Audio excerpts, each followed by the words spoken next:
Okay, we're finally at the squeeze page options. We have been here. Remember, we changed our size. We didn't use a border. This is our background color, so we're going to go ahead and change that. So if you look right now, it's blue. I kind of want it to match that nice green of our site. So I went to the color pick and I grabbed that color again. This blog background, you can choose different ones. They're right here. I'll pull this down. You can scroll through. I usually try to match what we did on the site. We used sand dunes, so I remembered that. We're going to use sand dunes here as well. We are not using a custom background image. I don't really care if it's a gradient. Display navigation on the squeeze page. I don't. That all that means is, do I want to show these navigation tabs on my squeeze page? I do not. So I put no there. And if you did, where would you want the navigation? Do you want to display the header on the squeeze page? Yes, I do. And remember, we've got a custom header. My squeeze page header is 210 pixels.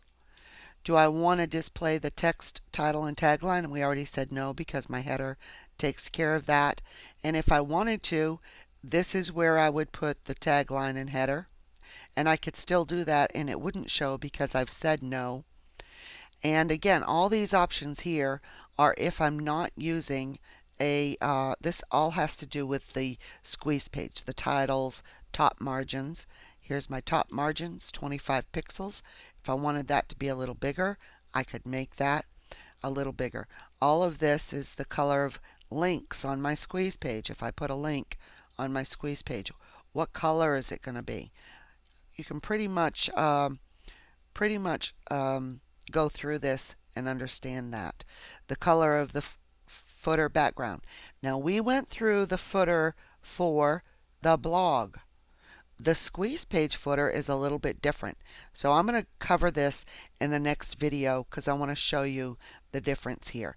But I'll scroll down. Here's the footer for our blog. Here's the footer for our squeeze page. Right now, there's no links. It says link 1, link 2, link 3. We're going to change that. We don't want it to, we need it to go somewhere.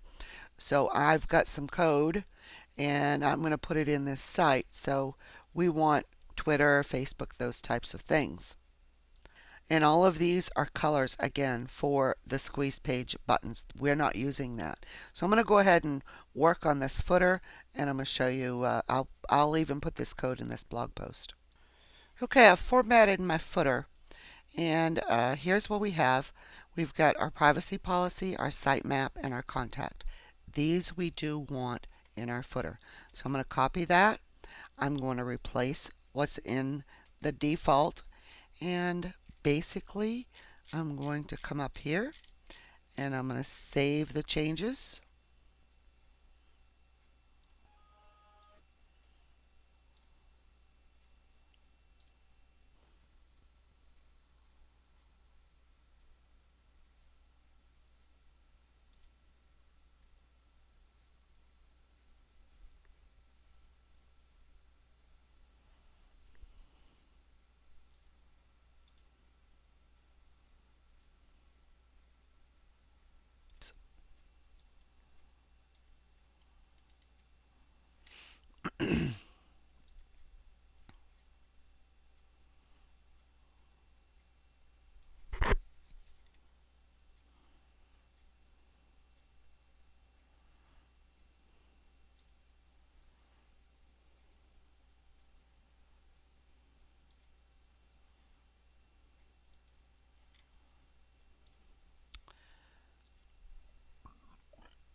Under pages, I'm on my visual tab and now I'm going to start playing around with all the copy on my capture page.